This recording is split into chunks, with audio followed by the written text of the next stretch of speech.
Hello everyone, my name is Braden, this is Airless Quill 9, and today's video is actually a re-recording of the last video I released because unfortunately there were quite a few audio problems in that video that I did not realize until someone made a comment about it.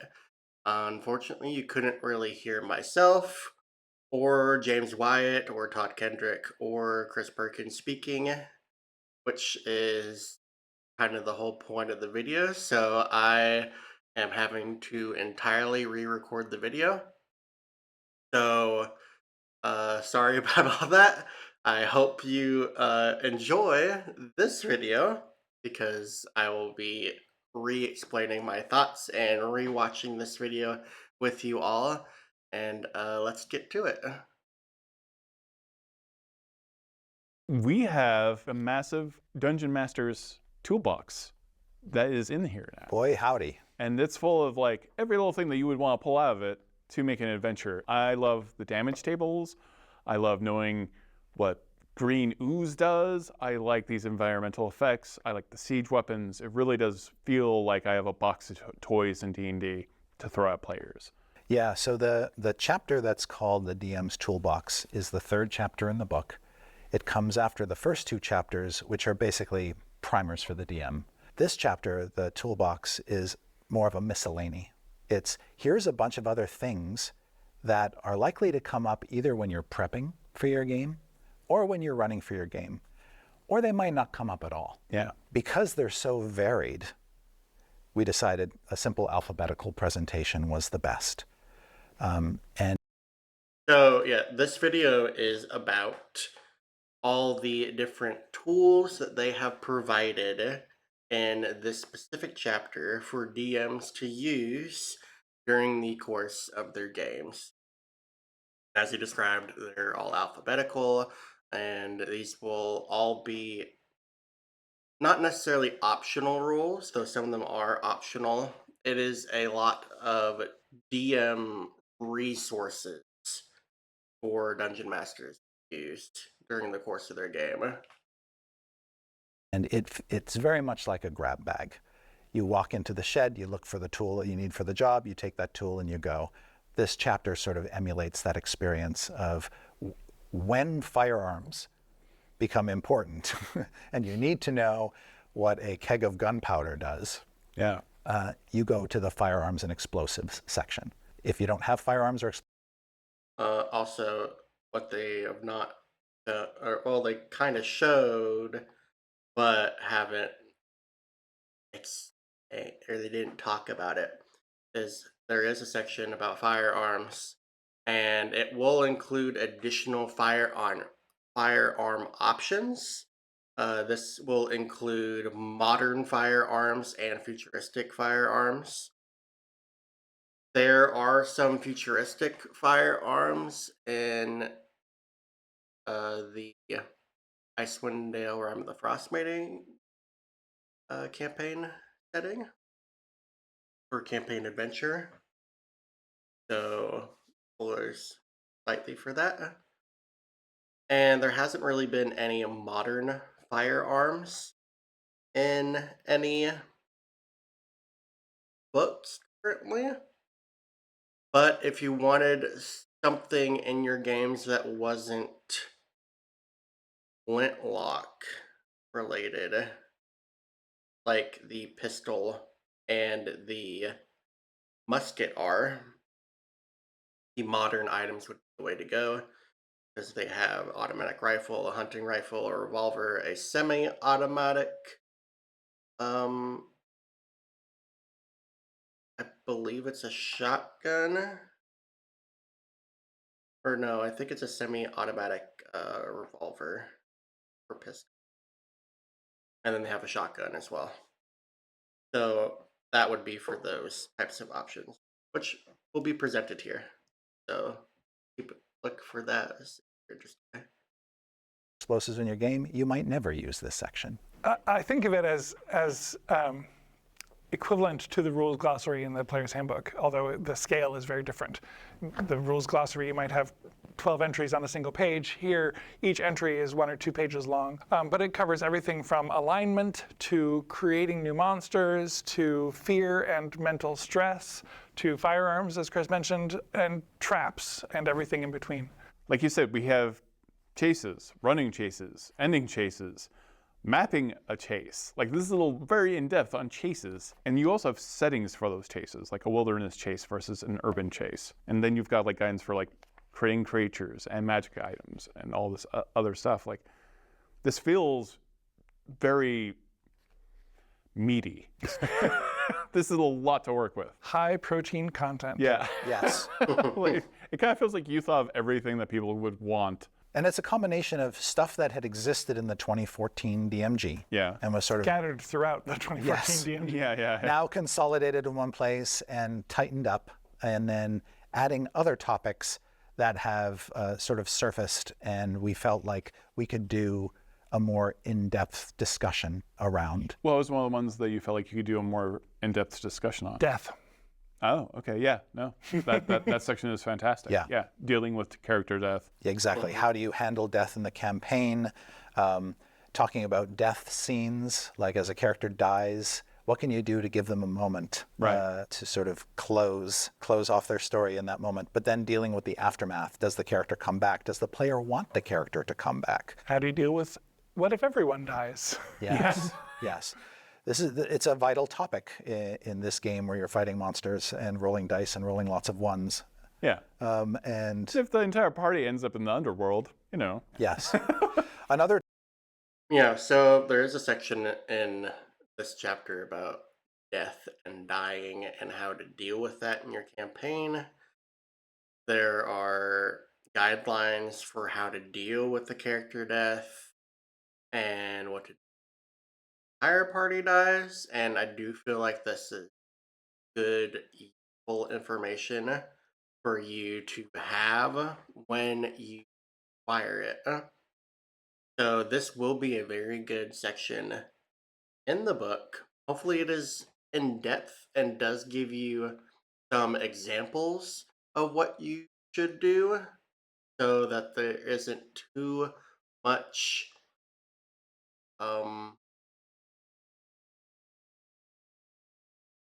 improvisation on the dungeon master's part. But yes, this will be a helpful chapter, and I do think it is something that helpful dungeon masters. Another topic I'm glad that we have in this section is a discussion of alignment and how you as a DM use alignment in the game and what alignment represents in the game. I think one of the important things that we call out here is that action determines alignment. Alignment doesn't determine action. It's not, I'm lawful good, ergo I should behave this way. It's, I behave this way, ergo I am lawful good. And if a creature's behavior changes, which could happen for any number of story reasons, alignment can change. Alignment is changeable. And driving that home, I think, is very important. Because let's say the characters meet a goblin on the highway, and that goblin is initially hostile to them. The goblin might have an alignment of neutral evil. But if the characters capture him or convince him to change his ways, that goblin's alignment can change. But it's a question of the goblin's behavior. If the goblin starts to behave in a less neutral evil way, then the DM says, this goblin's alignment's not neutral evil anymore. Which, by the way, is Bigby's story. Yes. Yes, exactly. He started off as an evil NPC, and Mordenkainen took him under his wing and reformed him, and he became good. But they let him get crushed by a giant. Yes. Yeah. And then resurrected by a druid. Reincarnated. Yeah. Reincarnated by a druid instead of resurrection. That seems on purpose. Might have been some unresolved feelings coming to play there. I don't like Mordenkainen. He can be a bit of a jerk sometimes. Yeah. So I grew my hair back.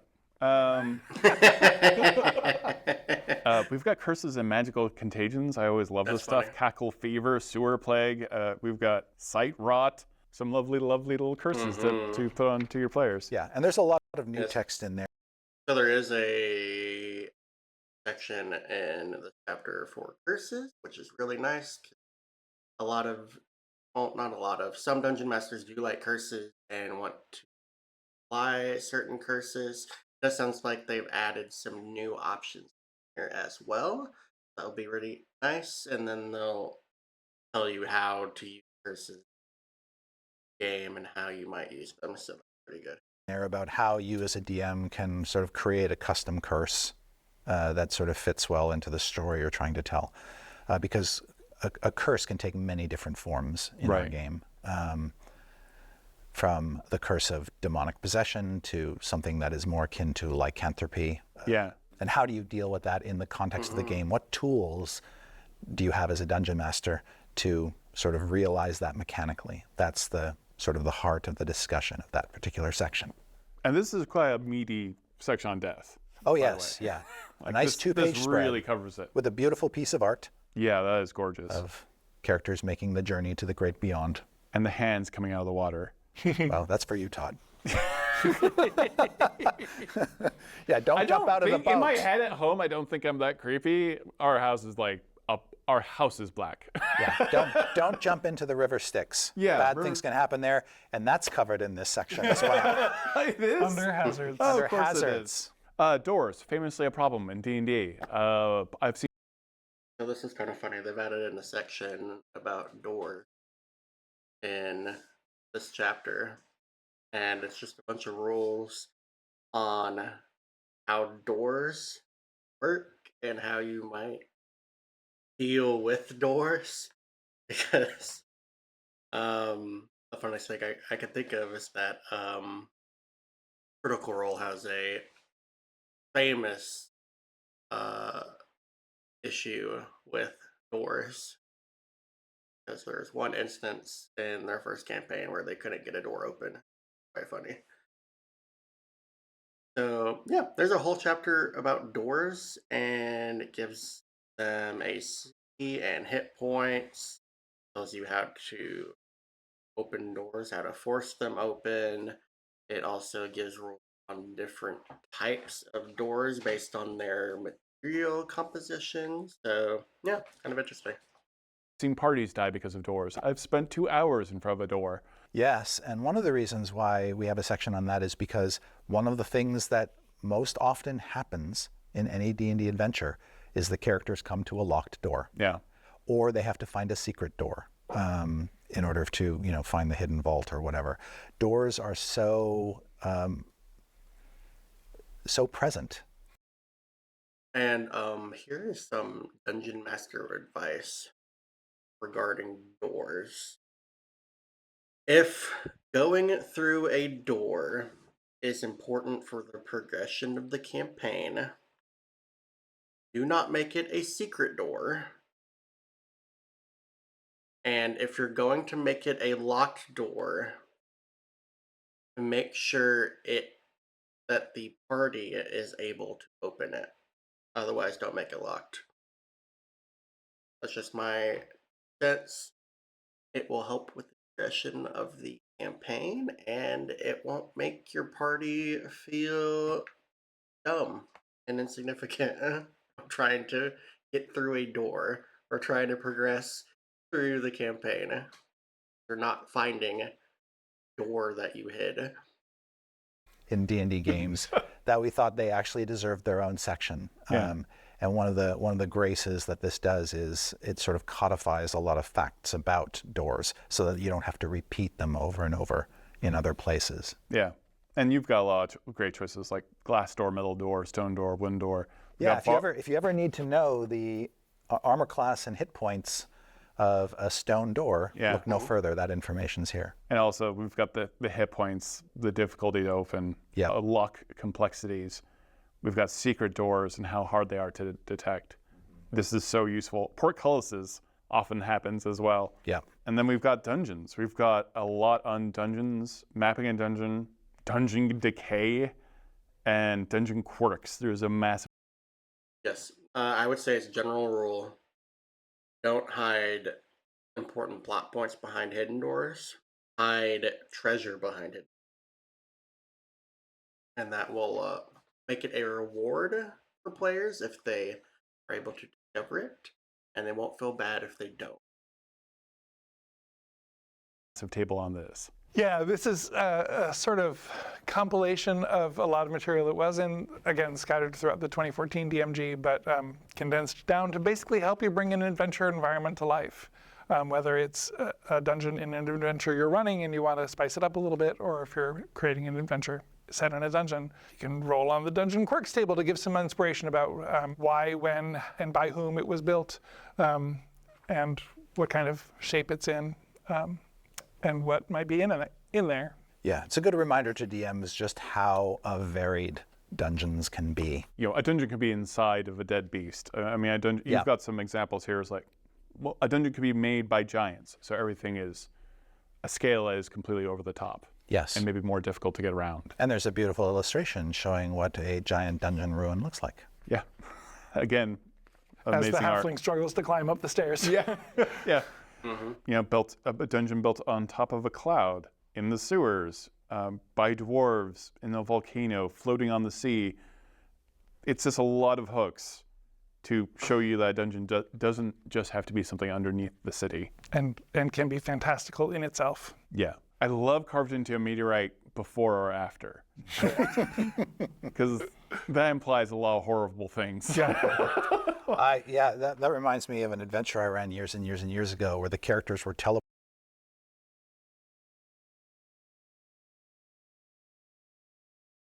Yeah, so there is a section in this book teleported to a dungeon. that talks about dungeons and how to design them. Some useful input on how to design them and how to design rooms, stuff of that nature. So those good cool for DMs to use. Sorry, my wife distracted. And yeah, there is a section about dungeons, and I'll give you guidelines to create them and put them into adventures. So here about to talk about an example. And they didn't realize it was in a comet that was hurtling toward a planet. And so only later did they realize they're on a timeline. Yeah. That if they don't get out of the dungeon, they're going to be destroyed along with the dungeon comet. will destroy you. Yes. That is amazing. No, that's fantastic. I love that. Yeah, there's a lot of great hooks on this. And then you've got decay. So if this place has been abandoned, neglected, crumbling, there are dangers that can exist. And you've got very actionable things that can happen because of it. Environmental effects I love. And this is something I constantly would come to the Dungeon Master's Guide for, like when it's extremely hot, when it's raining, how does precipitation make it hard to see the enemy or for them to see you? This all can have a dramatic effect and really flesh out the adventure while you're running it to give it literally atmosphere. Yes. Yes. Yeah. And putting a dungeon in a comet that is hurtling towards the plane is good. I haven't done it before, but that's a really dungeon idea. Could be a really nice time-sensitive plot point for a campaign, especially if you're trying to add some type of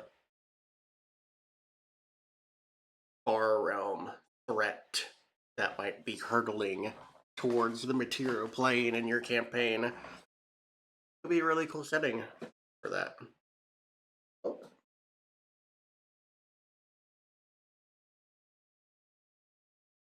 All right, let's continue. And they have these environmental effects have very simple, straightforward rules that you can apply as a DM.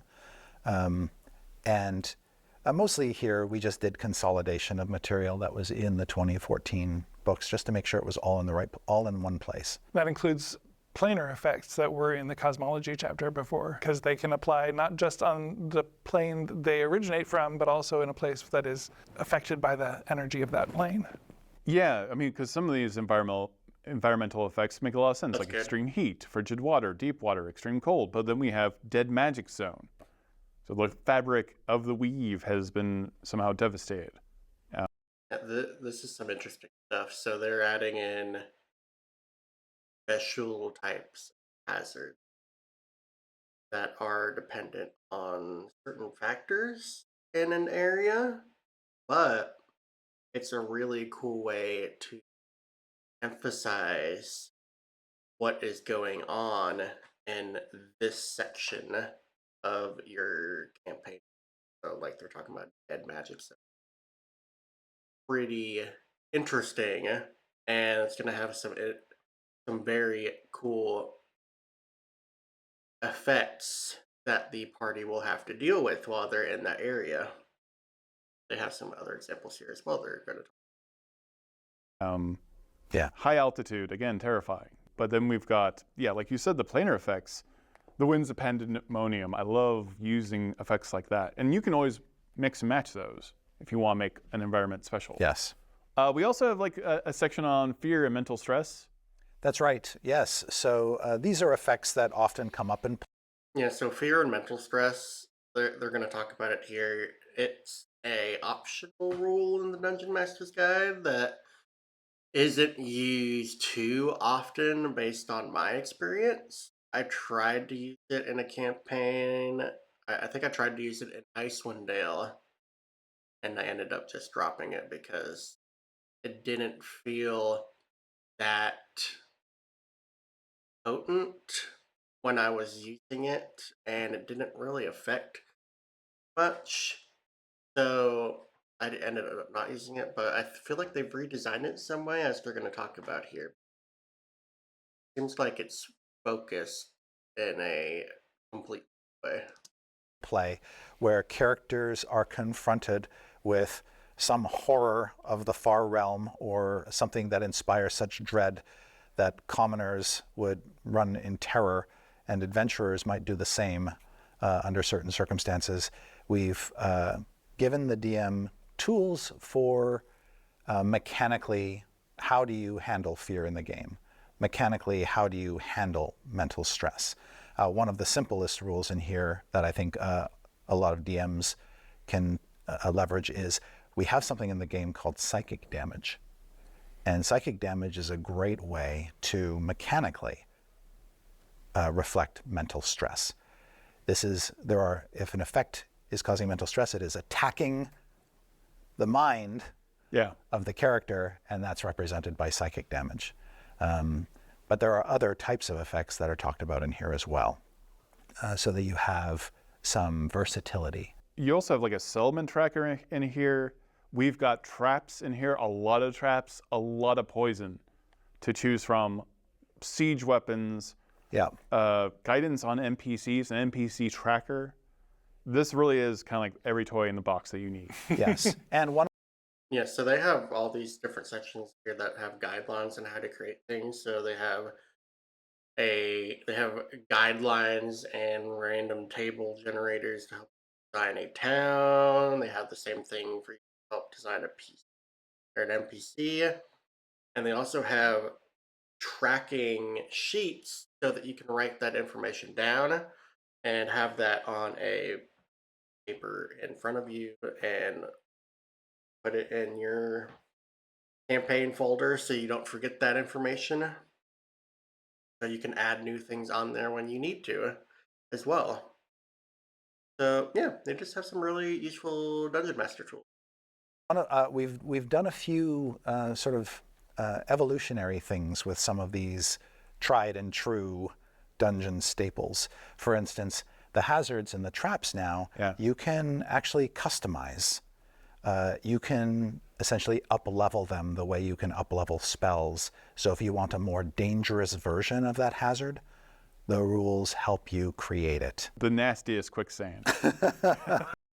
Now, I think what he means is they haven't come up with a new leveling system, but I think it's the 4-tier system that they previously had in the Dungeon Master's Guide, and that's it's kind of like a difficulty setting for traps. It just determines what the DC for the trap might be, if there's a DC rating, and then what the damage might be, depending on the severity that you want for it.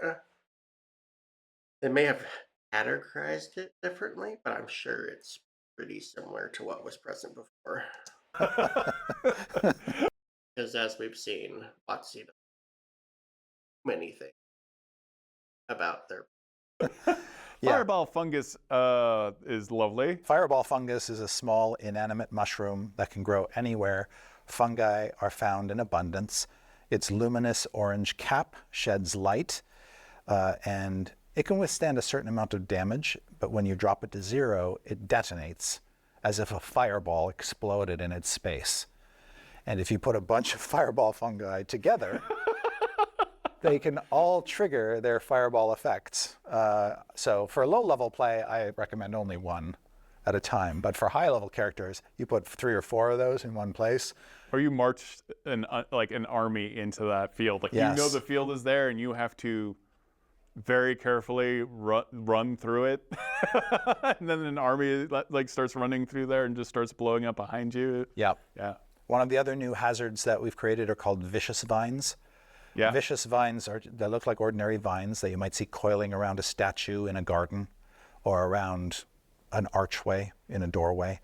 But they get pretty aggravated when people get too close to them and can lash out. We've got webs. They have natural hazards that are from plants and things of that nature. So, yeah, there's another section there. We've got razor vine, which people should be familiar with who like Planescape.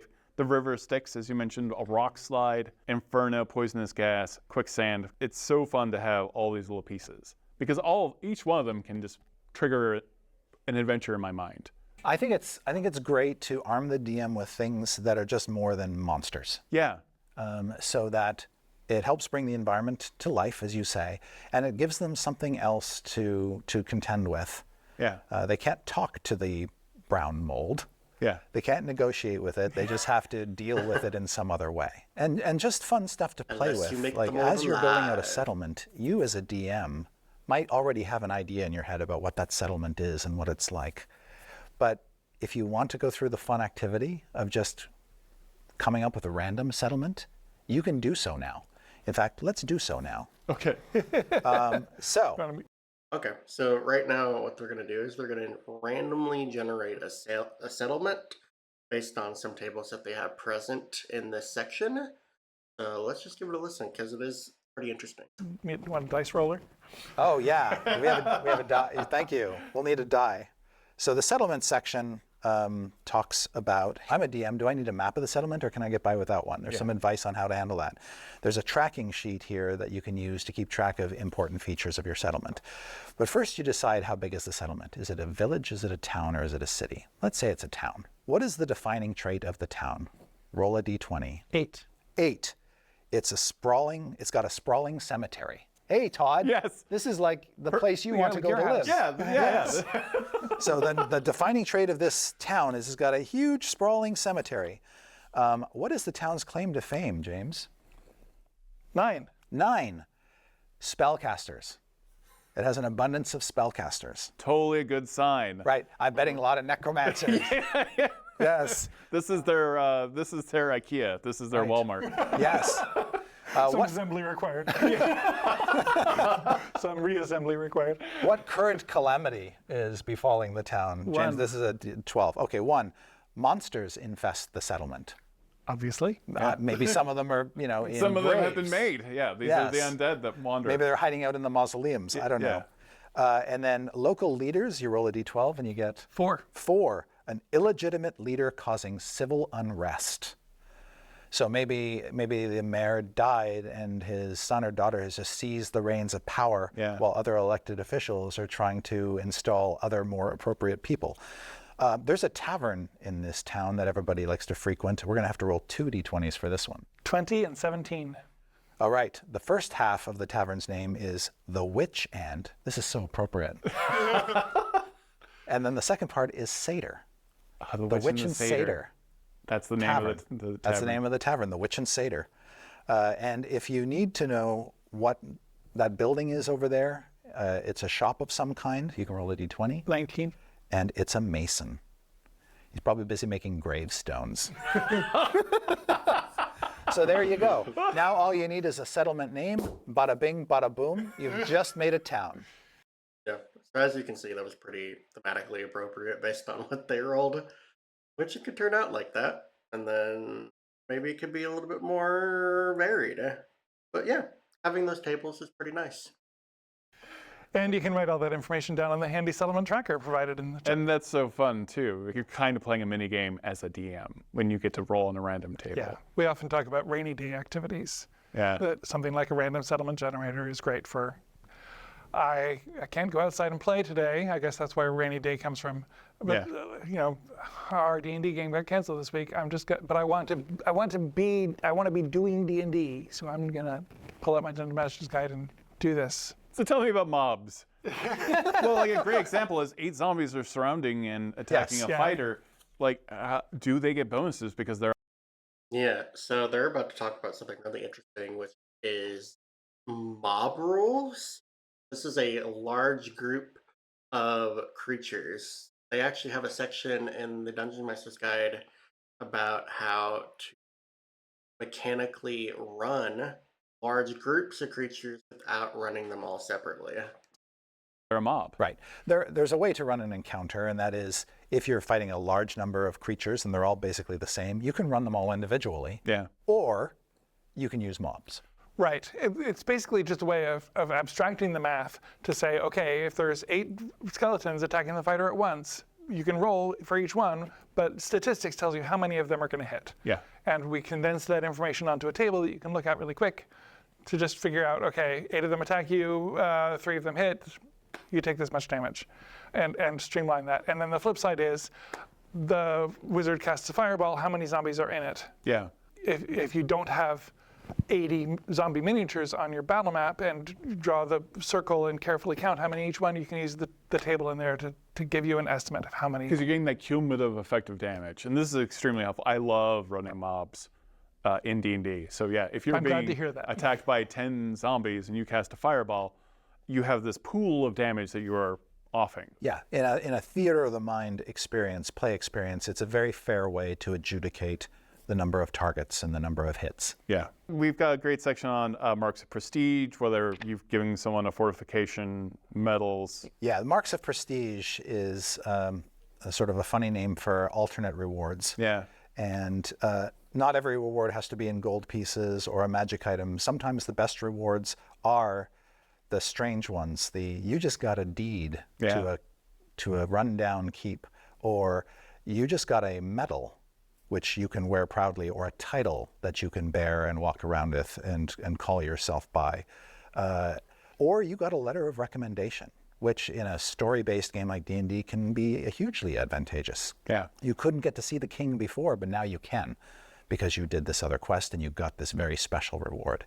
And the Marks of Prestige section just reminds DMs that these things exist and they're great hooks for getting players involved in other parts of your story and campaign. Yeah.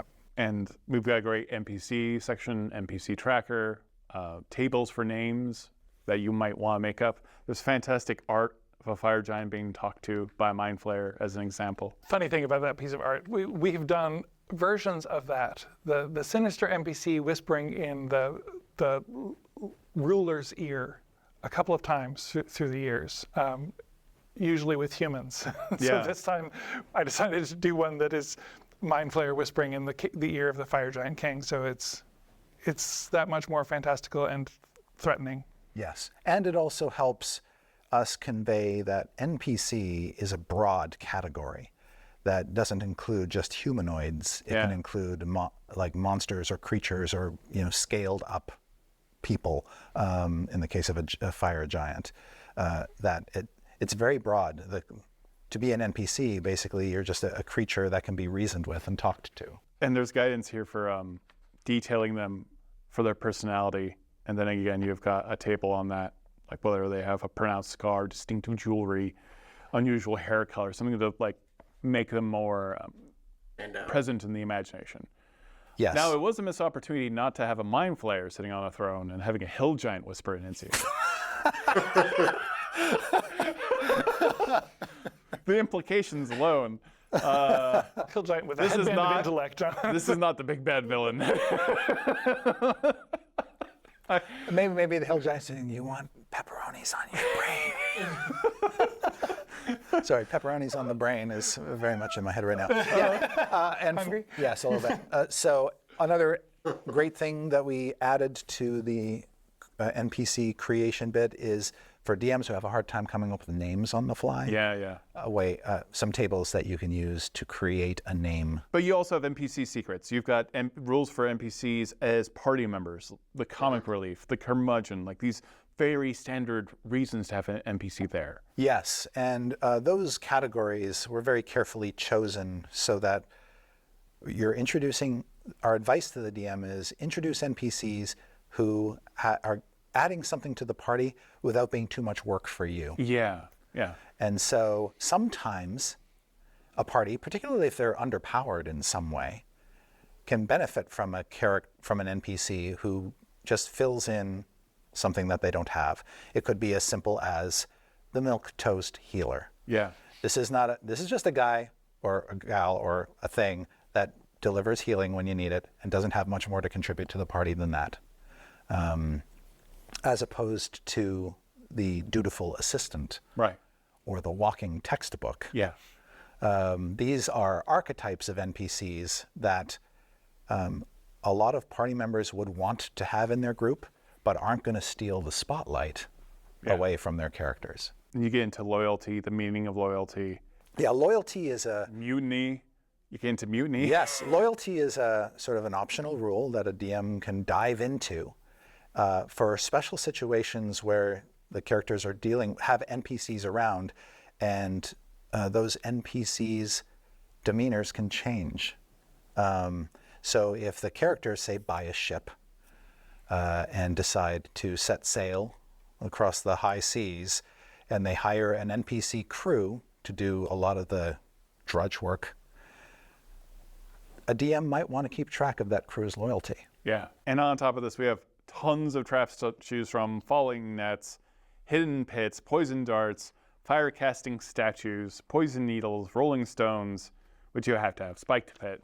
You've got all of these traps that someone would possibly want in a dungeon to like toy around with, adjust. And then you've got like supernatural gifts as well. So you mentioned other different rewards. There are blessings that can happen to these players. And supernatural gifts were in the 2014 DMG as well. We've picked them up and put them in this section because they are special, and like marks of prestige, they're a different kind of reward. They're great tools for adventure design as you're thinking about how am I going to reward the players for doing this thing. Yeah. And they're easier to create than magic items. So if a DM wants to create a new supernatural gift to give to players, there are several models to follow here, but it doesn't have some of the overhead that magic items do. Oh, okay. Interesting. And then, of course, we have a variety of siege weapons: trebuchets, rams, siege towers, keg launchers, flame-throwing coaches, a flame-throwing coach.